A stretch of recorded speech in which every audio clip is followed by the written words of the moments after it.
الحمد لله رب العالمين والعاقبة للمتقين ولا عدوان إلا على الظالمين وأشهد أن لا إله إلا الله وأشهد أن محمد عبده ورسوله أما بعد. Assalamu alaikum wa rahmatullahi wa barakatuh mes frères et sœurs, bienvenue dans cette nouvelle vidéo. On continue toujours la série sur quiconque craint Allah subhanahu wa ta'ala, Allah subhanahu wa ta'ala lui donnera une issue favorable et Allah subhanahu wa ta'ala lui accordera ses dons dans lesquels il ne s'y attendait pas. Mes frères et sœurs, je vais vous raconter une histoire magnifique. L'histoire d'un homme qui s'est trouvé dans une situation difficile et qui a craint Allah subhanahu wa ta'ala et Allah subhanahu wa ta'ala l'a récompensé d'un énorme bienfait dont il ne s'attendait pas toujours. Du tout. Suivez-moi et après à la fin de la vidéo, on va tirer une leçon à travers cette histoire, Inch'Allah. أنشدت بسم الله ثم الحمد له فالله أهل الحمد إن الحمد له يا ربي أنت كلما رزقتني رأيت خيرا سابغا لا حد له بك الرجاء وحبكم ربي سرى في القلب ثم زانه فجمله أنت الذي سترد. Mes frères et sœurs, je vais vous raconter une histoire magnifique. L'histoire d'un homme qui a craint Allah subhanahu wa ta'ala dans une situation délicate, difficile, et Allah subhanahu wa ta'ala lui a récompensé d'un cadeau, d'un bienfait énorme. Il ne s'attendait pas du tout à ce cadeau-là. Allahu Akbar. C'est l'histoire de deux familles. Deux familles qui habitaient dans une région différente. Une famille riche et une famille pauvre. La famille riche, ils avaient une fille. Ils ont mis au monde une fille, une seule fille.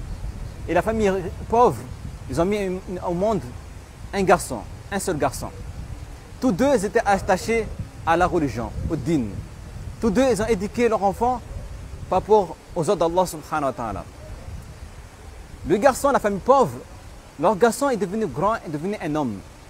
Et ils ont dit à leur fils d'aller partir étudier et apprendre la science.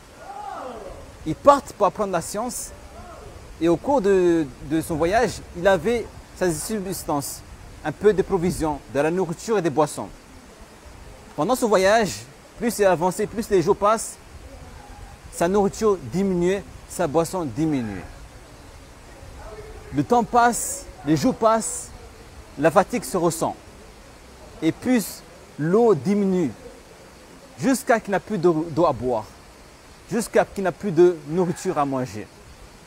Malgré cela, il décide de continuer le chemin. Le soleil tape dans le désert, il fait chaud. Imaginez-vous, il n'a rien à manger, il est épuisé. Regardez comment ça va se passer. Pendant son parcours, qu'est-ce qui va se passer par la suite?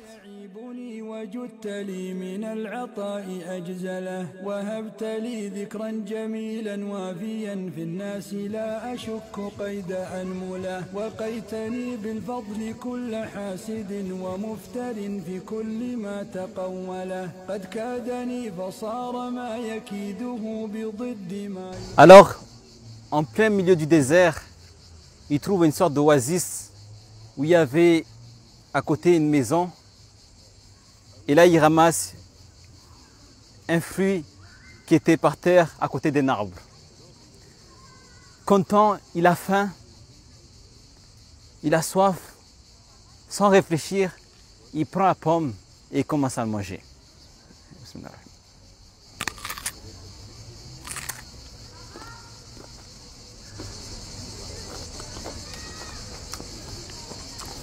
Il mange la pomme ou le fruit. Il trouve ça délicieux.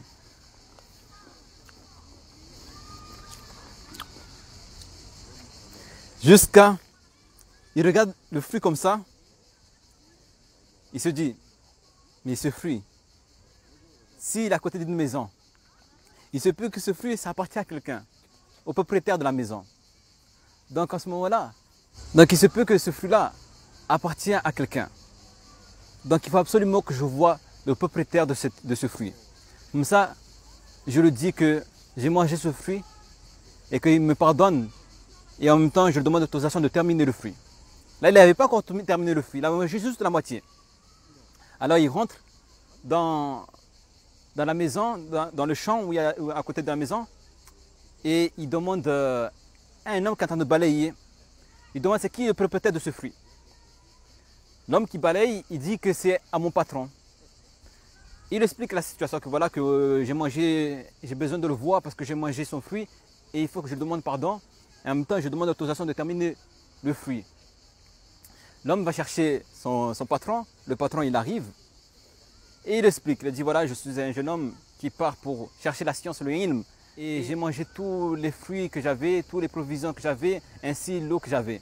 Donc j'avais plus rien et j'ai trouvé ce fruit là par terre et j'ai commencé à manger sans réfléchir et au moment où je me suis dit, mais ce fruit c'est à quelqu'un.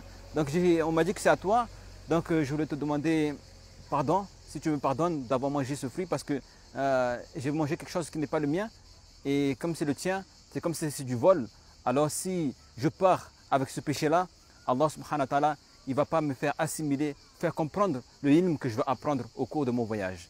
Donc je te demande pardon et aussi j'aimerais que Inch'Allah tu m'autorises à manger le reste du fruit. Le patron lui dit non, je ne t'excuse pas, je ne te pardonne pas. Le jeune homme est étonné. Il dit pourquoi tu ne me pardonnes pas? Je te demande de me pardonner, j'ai mangé, je n'ai pas réfléchi, j'avais tellement faim, il fallait de la force. Il a insisté. Il a dit pardonne-moi s'il te plaît. Le patron lui a dit si vraiment tu veux que je te pardonne, je veux que tu te maries avec ma fille. Là, le jeune homme dit quoi, me marier avec votre fille? C'est ça la seule condition? Et bien sûr, oui. Si c'est ça qu'il me faut pour que je marie, pour que tu me pardonnes et qu'Allah subhanahu wa ta'ala me pardonne mon péché que j'ai fait et que je sois parmi les gens du paradis, bien sûr que je me marie avec votre fille. Le patron lui dit, mais j'ai oublié, il faut que je te précise que ma fille est handicapée des mains. Ma fille est handicapée des jambes. Non seulement ça, ma fille est aveugle. Ma fille est sourde. Et ma fille est muette, elle ne parle pas. Est-ce que tu acceptes quand même de te marier avec? Le jeune homme réfléchit et dit, si cela me permet que Allah subhanahu wa ta'ala me pardonne, alors j'accepte de me marier avec votre fille. Le jeune homme, il aurait pu partir sans rien dire. S'il n'avait pas la crainte d'Allah subhanahu wa ta'ala, il aurait pu prendre le fruit, manger tout le fruit et partir, avoir de la force et partir. Mais chercher quoi? L'agrément d'Allah subhanahu wa ta'ala. Et ce que nous, on doit chercher. On doit chercher avant tout l'agrément d'Allah subhanahu wa ta'ala. Et regardez comment ça va se passer. Ce jour-là, une fois, le patron a dit que sa fille est aveugle, sa fille est handicapée. Il lui a dit, tu ne verras pas ta femme avant le mariage. C'est le jour du mariage que tu verras ta femme. Parce que déjà, tu sais comment elle est. Le jeune homme l'a dit, d'accord, c'est bon. Alors, il prépare le mariage. Le mariage se fait et écoutez ce qui va se passer. Le jour du mariage, le patron dit à l'homme, voici les clés de ta maison.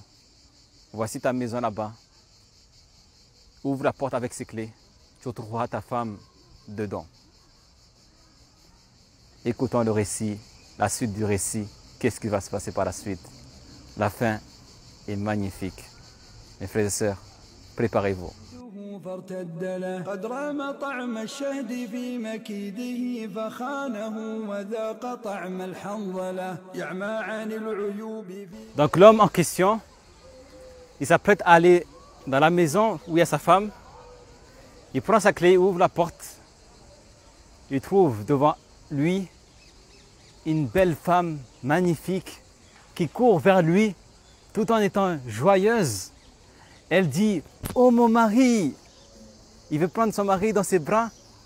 Mais l'homme il dit, non, non, non, non, non. Il recule en arrière. Il dit, non, non, tu n'es pas ma femme. La femme dit, non, comment cela? Comment ça, je ne suis pas ta femme? Eh bien sûr, tu es mon mari. Elle dit, non, non, non. Et bien sûr, mon père m'a dit qu'il y a un homme qui va venir là maintenant et qui va ouvrir la porte et qui sera mon mari. Elle dit, non, on m'a dit que ma femme, elle est handicapée, elle est sourde, elle est aveugle, elle est muette. Et elle ne marche pas et elle ne voit pas. Alors, toi, tu es en... Machallah, tu vois, tu parles et tu entends. Et en plus de cela, tu marches. Donc, ce n'est pas toi. Elle dit, ah, je sais pourquoi mon père t'a dit cela. Je suis bien la femme dont mon père t'a parlé. Je suis bien ta femme. Mon père, s'il t'a dit que je suis aveugle, et que je suis sourde, et que je suis muette, c'est parce que pendant toute ma vie, je n'ai jamais, depuis ma naissance, je n'ai jamais vu quelque chose de haram. Mon père m'a toujours éduqué selon les ordres d'Allah, la crainte d'Allah subhanahu wa ta'ala. Et depuis ma naissance, je n'ai jamais entendu quelque chose de haram. Et depuis ma naissance, je n'ai jamais sorti de ma bouche quelque chose de haram.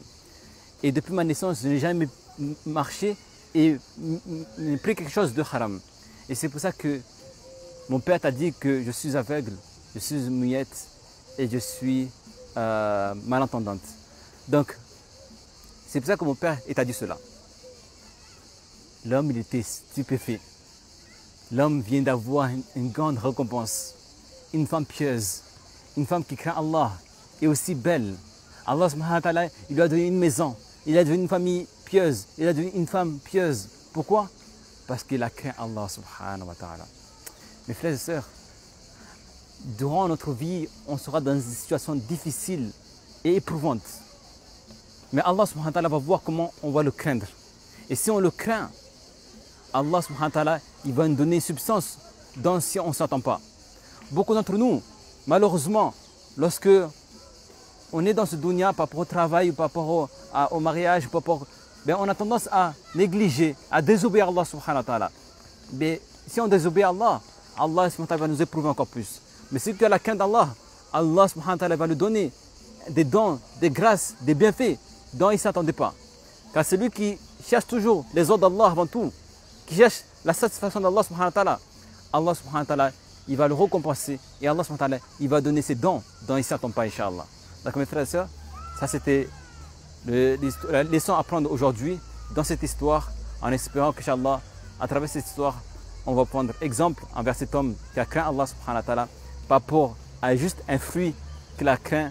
Allah subhanahu wa ta'ala lui a donné une femme, une maison et une famille pieuse pour le récompenser. Rendez-vous dans d'autres vidéos, Inch'Allah. Subhanaka bihamdik, ashhadu an la ilaha illa anta, subhana rabbika rabbil izzati amma yasifun, wa salamun ala al mursalin, walhamdulillahi rabbil alamin.